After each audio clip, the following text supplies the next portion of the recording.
ನಮಸ್ಕಾರ ಸ್ನೇಹಿತರೆ. ಇನ್ನೊಂದು ತಿಂಗಳಲ್ಲಿ ಹೊಸ ವರ್ಷಕ್ಕೆ ನಾವೆಲ್ಲರೂ ಕಾಲಿಡಲಿದ್ದೇವೆ.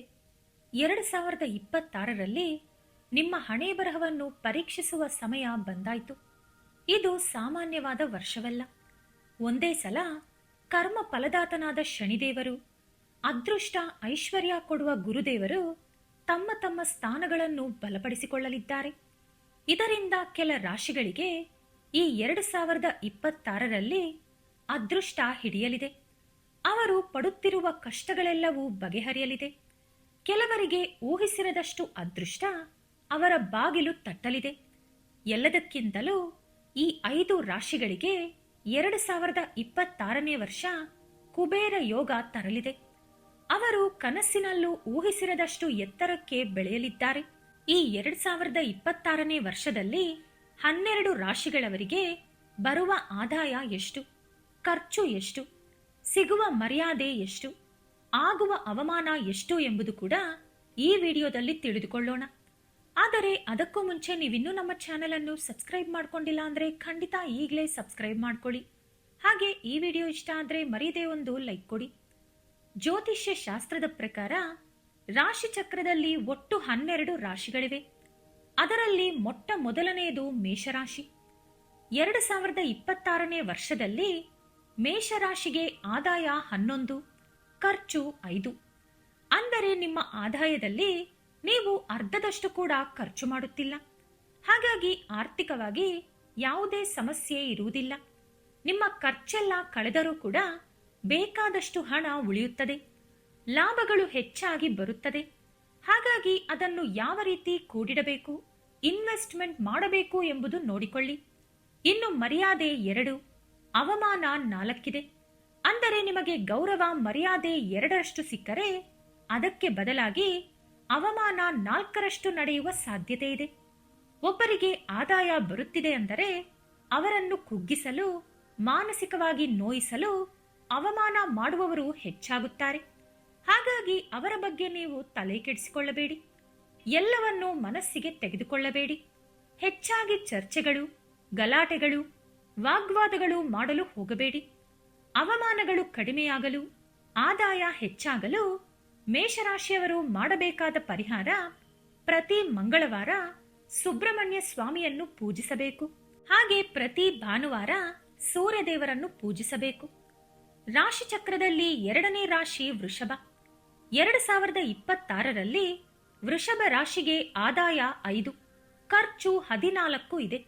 ಅಂದರೆ ನಿಮ್ಮ ಆದಾಯಕ್ಕಿಂತ ನೀವು ಮಾಡುವ ಖರ್ಚು 3ರಷ್ಟು ಹೆಚ್ಚಿದೆ. ಇದರಿಂದ ಹೆಚ್ಚಿಗೆ ಭಯಪಡುವ ಅಗತ್ಯ ಇಲ್ಲ. ದೇವತೆಗಳ ಗುರುವಾದ ಬೃಹಸ್ಪತಿ ನಿಮ್ಮ ರಾಶಿಯಲ್ಲಿ ಸಂಚರಿಸಲಿದ್ದಾರೆ. ಇದನ್ನು ಗುರುಬಲ ಅಂತಲೂ ಕರೆಯುತ್ತಾರೆ. ಖರ್ಚು ಹೆಚ್ಚಾಗಿದ್ದರೂ ಕೂಡ ಗುರು ನಿಮ್ಮ ರಾಶಿಯಲ್ಲಿ ಇರುವುದರಿಂದ ನೀವು ಯಾವ ಕಷ್ಟ ಬಂದರೂ ನಿಭಾಯಿಸುತ್ತೀರಿ. ನಿಮಗೆ ಬರುತ್ತಿರುವ ಅಧಿಕ ಖರ್ಚಿಗೆ ಕಾರಣ ನಿಮ್ಮ ಮನೆಯಲ್ಲಿ ನಡೆಯುವ ಶುಭ ಕಾರ್ಯ, ಅಥವಾ ನೀವೆಲ್ಲಾದರೂ ಫ್ಯಾಮಿಲಿ ಟ್ರಿಪ್ಗೆ ಹೋಗೋದು, ಅಥವಾ ಹೊಸ ವ್ಯಾಪಾರ ಶುರು ಮಾಡೋದು, ಅಥವಾ ಎಲ್ಲಾದರೂ ಇನ್ವೆಸ್ಟ್ ಮಾಡೋದು, ಹೊಸ ಮನೆ, ಚಿನ್ನ ಅಥವಾ ಜಾಗ ಕೊಂಡುಕೊಳ್ಳೋದು ಮುಂತಾದ್ದರಿಂದ ನಡೆಯುತ್ತಿದೆ. ಹಾಗಾಗಿ ನೀವು ಇದಕ್ಕೂ ಮುಂಚೆ ಕೂಡಿಟ್ಟ ಹಣವನ್ನೇ ಈ ವರ್ಷದಲ್ಲಿ ಖರ್ಚು ಮಾಡುವುದರಿಂದ ಹೆಚ್ಚಿಗೆ ಚಿಂತಿಸುವ ಅಗತ್ಯ ಇಲ್ಲ. ಅದು ಕೂಡ ಒಳ್ಳೆ ಕೆಲಸಕ್ಕಾಗಿ, ನಿಮ್ಮ ಭವಿಷ್ಯತ್ತಿಗಾಗಿ ಖರ್ಚು ಮಾಡುತ್ತೀರಿ. 2026ರಲ್ಲಿ ನಿಮಗೆ ಸಿಗುವ ಗೌರವ 5, ಅವಮಾನ 4. ಹಾಗಾಗಿ ಅವಮಾನಕ್ಕಿಂತ ಗೌರವ ಹೆಚ್ಚಾಗಿ ಸಿಗುತ್ತಿರುವುದರಿಂದ ನಿಮ್ಮನ್ನು ಬೆಂಬಲಿಸುವವರು ಕೂಡ ಹೆಚ್ಚಾಗಲಿದ್ದಾರೆ ಎಂದು ಅರ್ಥ. ಸ್ನೇಹಿತರ ಜೊತೆ ಸ್ವಲ್ಪ ಹುಷಾರಾಗಿರಬೇಕು. ಚಿಕ್ಕ ಪುಟ್ಟ ಗಲಾಟೆ ತುಂಬಾ ದೊಡ್ಡದಾಗಿ ಬೆಳೆಯುವ ಸಾಧ್ಯತೆ ಕಾಣಿಸುತ್ತಿದೆ. ರಾಶಿ ಚಕ್ರದಲ್ಲಿ 3ನೇ ರಾಶಿ ಮಿಥುನ. 2026ರಲ್ಲಿ ಮಿಥುನ ರಾಶಿಗೆ ಆದಾಯ 8, ಖರ್ಚು 11 ಇರಲಿದೆ.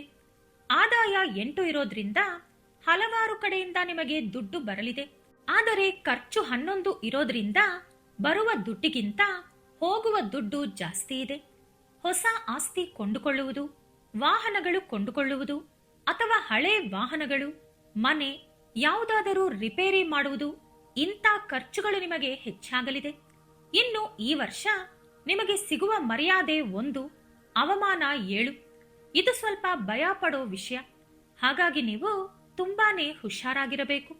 ಕೆಲಸದಲ್ಲಿ ನಿಮಗೆ ಪ್ರಮೋಷನ್ ಸಿಗಬೇಕು ಅಂದರೂ ಕೂಡ ಕೈಗೆ ಸಿಗುವ ಹೊತ್ತಿಗೆ ನಿಮ್ಮ ಜೊತೆ ಕೆಲಸ ಮಾಡುವವರು ಅಥವಾ ನಿಮ್ಮ ಕೆಳಗೆ ಕೆಲಸ ಮಾಡುವವರಿಂದ ಅದು ಕೈ ತಪ್ಪಿ ಹೋಗುವ ಸಾಧ್ಯತೆ ಇದೆ.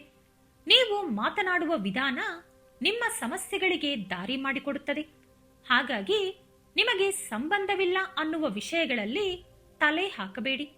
ಅಗತ್ಯ ಇಲ್ಲ ಅಂದರೆ ಯಾರ ಜೊತೆಯೂ ಮಾತನಾಡಬೇಡಿ. ಮುಖ್ಯವಾಗಿ ಯಾರಿಗೂ ಐಡಿಯಾ ಕೊಡೋದು ಅಥವಾ ಬುದ್ಧಿ ಹೇಳೋದು ಅಥವಾ ದೂರಾದ ಇಬ್ಬರನ್ನು ಒಂದು ಮಾಡುವ ಕೆಲಸಗಳಿಗೆ ಕೈ ಹಾಕಬೇಡಿ. ಆದಷ್ಟು ಮೌನವಾಗಿದ್ದರೆ ಈ ವರ್ಷ ನಿಮಗೆ ಒಳ್ಳೆಯದು. ರಾಶಿ ಚಕ್ರದಲ್ಲಿ 4ನೇ ರಾಶಿ ಕರ್ಕಾಟಕ.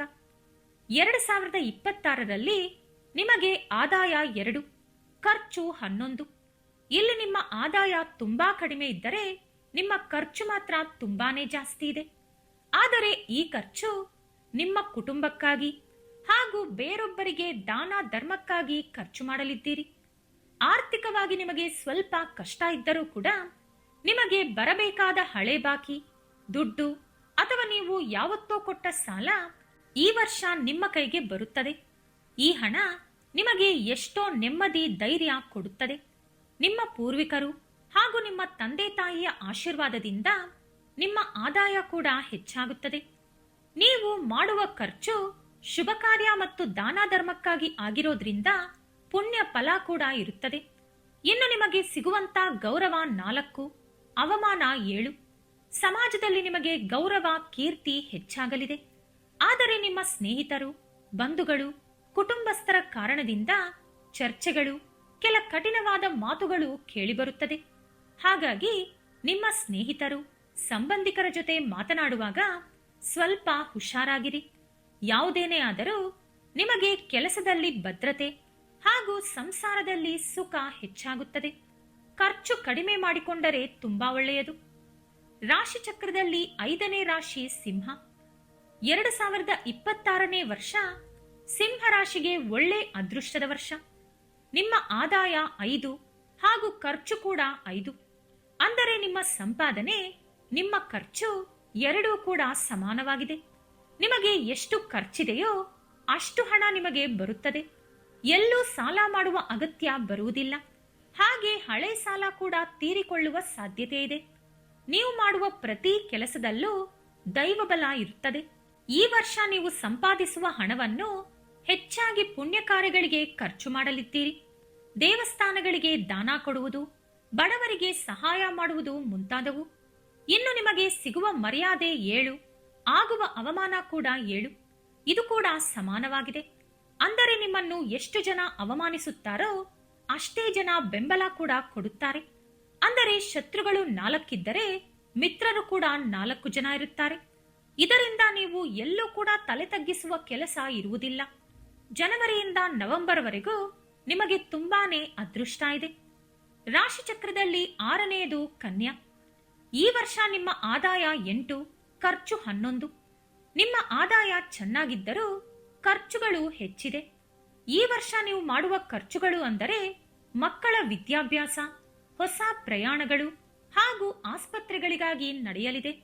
ಮಕ್ಕಳ ವಿದ್ಯಾಭ್ಯಾಸ ಅಂದಾಗ ಅದನ್ನು ತಡೆಯಲು ಅಥವಾ ಏನು ಮಾಡಲು ಆಗಲ್ಲ, ಮಾಡಲೇಬೇಕು.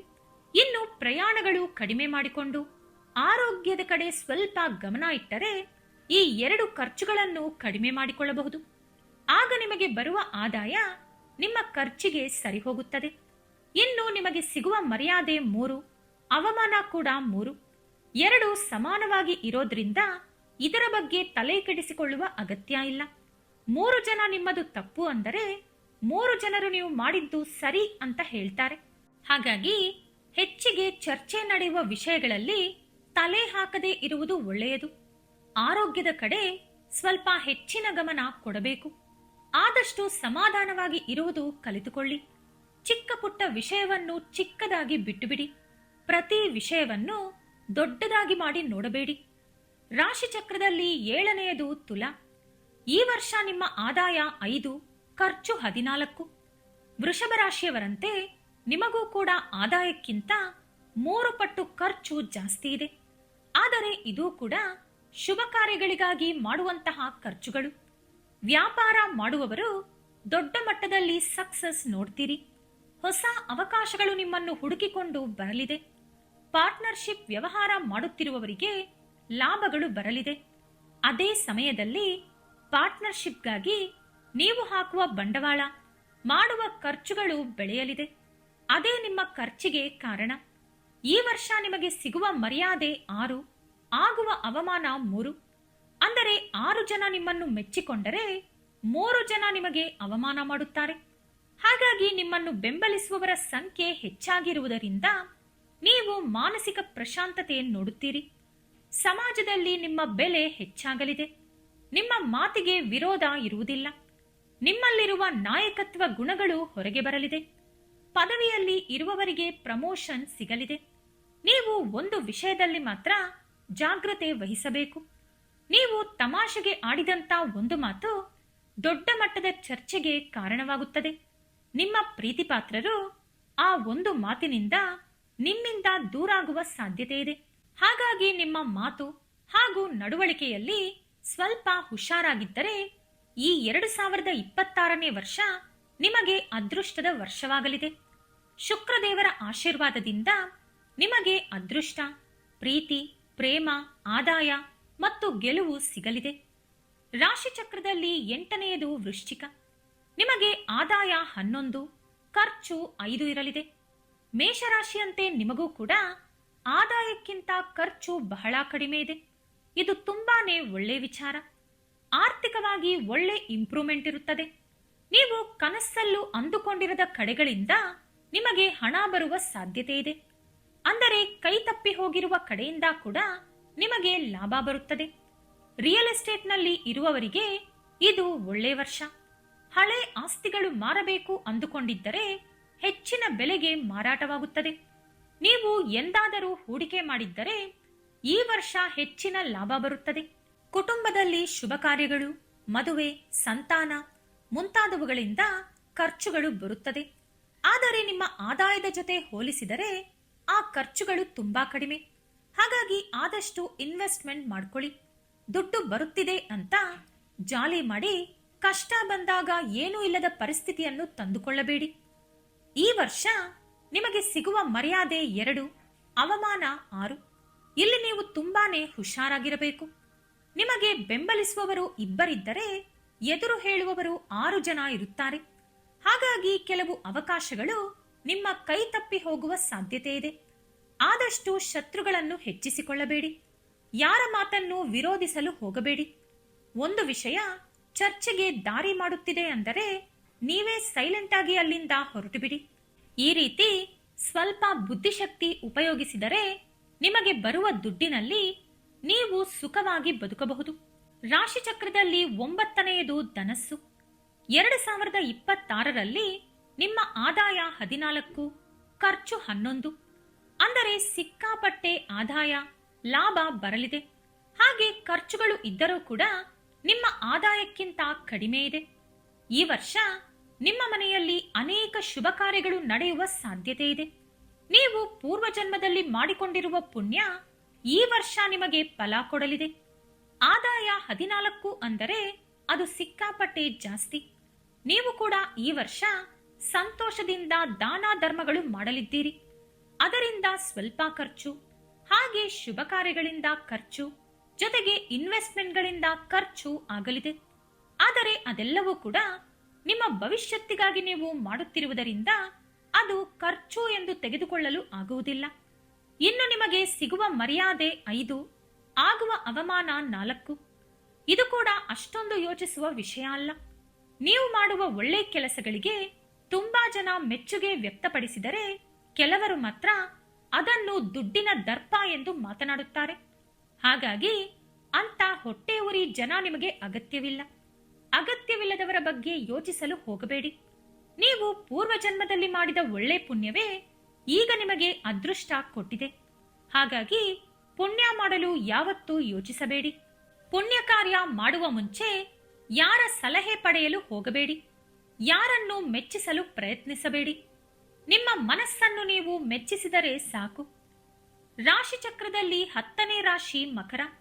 2026ರಲ್ಲಿ ನಿಮ್ಮ ಆದಾಯ 2, ಖರ್ಚು 8. ಖರ್ಚು ತುಂಬಾನೇ ಜಾಸ್ತಿ ಇದೆ ಎಂದು ನಿರಾಸೆಗೆ ಒಳಗಾಗಬೇಡಿ. ವ್ಯಾಪಾರ ಮಾಡುತ್ತಿರುವವರಿಗೆ ಇದು ಟರ್ನಿಂಗ್ ಪಾಯಿಂಟ್ ಇಯರ್. ನಿಧಾನವಾಗಿ ಆರ್ಥಿಕ ವಿಷಯದಲ್ಲಿ ಬೆಳವಣಿಗೆ ಇರುತ್ತದೆ. ಅನಗತ್ಯ ಖರ್ಚುಗಳು, ಹಾಸ್ಪಿಟಲ್ ಖರ್ಚುಗಳು ಹೆಚ್ಚಾಗಿರಲಿದೆ. ಅಂದರೆ ಇದು ನಿಮಗೋಸ್ಕರ ಅಲ್ಲದಿದ್ದರೂ ಯಾರಾದರೂ ನಿಮ್ಮ ಹತ್ತಿರ ಸಾಲವಾಗಿ ಕೇಳಬಹುದು, ಅಥವಾ ಯಾರೋ ಒಬ್ಬರಿಗಾಗಿ ನೀವು ಖರ್ಚು ಕೂಡ ಮಾಡಬಹುದು. ನಿಮಗೆ ಪ್ರಮೋಷನ್ ಬರುವ ಸಾಧ್ಯತೆ ಇದೆ. ಇನ್ನು ನೀವು ಫ್ಯೂಚರ್ಗೆ ಅಂತ ಕೂಡಿಟ್ಟಿರುವ ಹಣವನ್ನು ಯಾರೋ ಕೇಳಿದರು ಅಂತ ಸಾಲ ಕೊಡಲು ಹೋಗಬೇಡಿ. ಈ ವರ್ಷ ನಿಮಗೆ ಖರ್ಚು ಹೆಚ್ಚಾಗಿರೋದ್ರಿಂದ, ಹಾಗೆ ನಿಮಗೆ ಬರುವ ಆದಾಯ ಕಡಿಮೆ ಇರೋದ್ರಿಂದ ನೀವು ನಿಮಗಂತ ಇಟ್ಟುಕೊಂಡಿರುವ ಹಣವನ್ನು ಬೇರೆಯವರಿಗೆ ಕೊಟ್ಟರೆ ನಿಮಗೆ ತುಂಬಾನೇ ಕಷ್ಟವಾಗುತ್ತದೆ. ಹಣದ ವಿಷಯದಲ್ಲಿ 1 ರೂಪಾಯಿ ಖರ್ಚು ಮಾಡಬೇಕು ಅಂದರೂ 100 ಸಲ ಯೋಚನೆ ಮಾಡಿ. ಜೊತೆಗೆ ಈ ವರ್ಷ ನಿಮಗೆ ಸಿಗುವ ಗೌರವ 1, ಅವಮಾನ 2. ಇದು ಕೂಡ ನೀವು ಹಣ ಕೊಡಲಿಲ್ಲ ಎಂದು ನಿಮ್ಮನ್ನು ಅವಮಾನಿಸುವವರು ಹೆಚ್ಚಾಗಿರುತ್ತಾರೆ. ಜೊತೆಗೆ ನೀವು ಹಣ ಕೇಳಿದಾಗ ನಿಮಗೆ ಹಣ ಕೊಡದೆ ಅವಮಾನಿಸುತ್ತಾರೆ. ಅವಮಾನ ಆಗುತ್ತೆ ಅಂತ ಅವರಿಗೆ ನೀವು ಹಣ ಕೊಟ್ಟರೆ ನಿಮ್ಮ ಜೀವನಕ್ಕೆ ಕಷ್ಟವಾಗುತ್ತದೆ. ಹಾಗಾಗಿ ಹೇಗೋ ಈ 1 ವರ್ಷ ಸ್ವಲ್ಪ ಹುಷಾರಾಗಿ ಕಳೆದುಬಿಡಿ. ಯಾವುದನ್ನು ಮನಸ್ಸಿಗೆ ತೆಗೆದುಕೊಂಡು ಕೊರಗಬೇಡಿ. ನಿಮ್ಮವರು ನಿಮ್ಮನ್ನು ಮೋಸ ಮಾಡುವುದು ಹೆಚ್ಚಾಗಿ ಈ ವರ್ಷ ನಡೆಯುತ್ತದೆ. ಈ ವರ್ಷದ ಕೊನೆಯಲ್ಲಿ ನಿಮ್ಮ ಆರ್ಥಿಕ ಪರಿಸ್ಥಿತಿ ಬಲಪಡುತ್ತದೆ. ಇದು ನಿಮ್ಮ ಬದಲಾವಣೆಯ ವರ್ಷ. ಅಂದರೆ ಈ ವರ್ಷ ನಿಮ್ಮನ್ನು ಮಾನಸಿಕವಾಗಿ ಸ್ಟ್ರಾಂಗ್ ಮಾಡುತ್ತೆ. ನಿಮ್ಮವರು ಯಾರು, ನಿಮ್ಮ ಸ್ನೇಹಿತರು ಯಾರು, ಶತ್ರುಗಳು ಯಾರು, ಕೆಟ್ಟವರು ಯಾರು, ಒಳ್ಳೆಯವರು ಯಾರು, ನಿಮ್ಮ ಕಷ್ಟಕ್ಕೆ ಆಗುವವರು ಯಾರು, ಈ ಎಲ್ಲದನ್ನೂ ನೀವು ತಿಳಿದುಕೊಳ್ಳುತ್ತೀರಿ. ರಾಶಿ ಚಕ್ರದಲ್ಲಿ 11ನೆಯ ರಾಶಿ ಕುಂಭ. 2026ರಲ್ಲಿ ನಿಮ್ಮ ಆದಾಯ 2, ಖರ್ಚು 8. ಆದಾಯ ಕಡಿಮೆ, ಖರ್ಚು ತುಂಬಾ ಜಾಸ್ತಿ. ಆದರೆ ನಿಮ್ಮ ರಾಶಿಯ ಅಧಿಪತಿಯಾದ ಶನಿದೇವರು ನಿಮ್ಮ ರಾಶಿಯಲ್ಲೇ ಇರುವುದರಿಂದ ಈ ವರ್ಷ ನಿಮಗೆ ಅಷ್ಟೊಂದು ಕಷ್ಟ ಅನಿಸುವುದಿಲ್ಲ. ನಿಮ್ಮ ಕಷ್ಟಕ್ಕೆ ತಕ್ಕ ಫಲ ಸಿಗುತ್ತದೆ. ನಿಮ್ಮ ಖರ್ಚುಗಳು ಜಾಸ್ತಿ ಇದ್ದರೂ ಆ ಖರ್ಚಿಗೆ ತಕ್ಕ ಫಲ ಇರುತ್ತದೆ. ಅಂದರೆ ನಿಮ್ಮ ಖರ್ಚು ದುಂಡು ವೆಚ್ಚವಲ್ಲ. ಇದು ಇನ್ವೆಸ್ಟ್ಮೆಂಟ್ ಇರಬಹುದು, ಅಥವಾ ಯಾವುದಾದರೂ ಪ್ರಾಪರ್ಟಿ, ಚಿನ್ನ, ವೆಹಿಕಲ್, ಬಿಸ್ನೆಸ್ ಮುಂತಾದವುಗಳಿಗಾಗಿ ನೀವು ಖರ್ಚು ಮಾಡುತ್ತೀರಿ. ಇದು ನಿಮಗೆ ಮುಂದಿನ ದಿನಗಳಲ್ಲಿ ಲಾಭ ಕೊಡುತ್ತದೆ. ನಿಮಗೆ ಸಿಗುವ ಮರ್ಯಾದೆ 4, ಆಗುವ ಅವಮಾನ 2. ಇದು ತುಂಬಾನೇ ಒಳ್ಳೆಯದು. ಇಬ್ಬರು ನಿಮ್ಮದು ತಪ್ಪು ಅಂದರೆ 4 ಜನ ಸರಿ ಅನ್ನುತ್ತಾರೆ. ನಿಮ್ಮನ್ನು ಬೆಂಬಲಿಸುವವರು ಹೆಚ್ಚಾಗಿ ಇರುವುದರಿಂದ ನಿಮ್ಮ ಜೀವನ ಈ ವರ್ಷ ಚೆನ್ನಾಗಿರಲಿದೆ. ಈ ವರ್ಷ ನೀವು ಸಾಧಿಸುವ ಗೆಲುವು ಚಿಕ್ಕ ಗೆಲುವಾಗಿ ಉಳಿಯುವುದಿಲ್ಲ. ಅದು ದೀರ್ಘಕಾಲದವರೆಗೂ ಉಳಿದು ಹೋಗುತ್ತದೆ. ಇನ್ನು ರಾಶಿ ಚಕ್ರದಲ್ಲಿ 12ನೇ ರಾಶಿ, ಕೊನೆ ರಾಶಿ ಮೀನ. ಈ 2026ನೇ ವರ್ಷ ಮೀನ ರಾಶಿಗೆ ತುಂಬಾನೇ ಅದೃಷ್ಟದ ವರ್ಷ. ಆದಾಯ 14, ಖರ್ಚು 11. ಅಂದರೆ ನೀವು ಮಾಡುವ ಖರ್ಚಿಗಿಂತ ನಿಮಗೆ ಬರುವ ಆದಾಯ ತುಂಬಾ ಜಾಸ್ತಿ. ಧನ ಪ್ರವಾಹಕ್ಕೆ ಯಾವುದೇ ಅಡ್ಡಿ ಇಲ್ಲ. ಹಾಗೆ ನೀವು ಕೂಡ ದುಂಡು ವೆಚ್ಚ ಮಾಡುವುದಿಲ್ಲ. ಗುರು ಪ್ರಭಾವದಿಂದ ವೃತ್ತಿ ಹಾಗೂ ಉದ್ಯೋಗದಲ್ಲಿ ಒಳ್ಳೆ ಏಳಿಗೆ ಇರುತ್ತದೆ.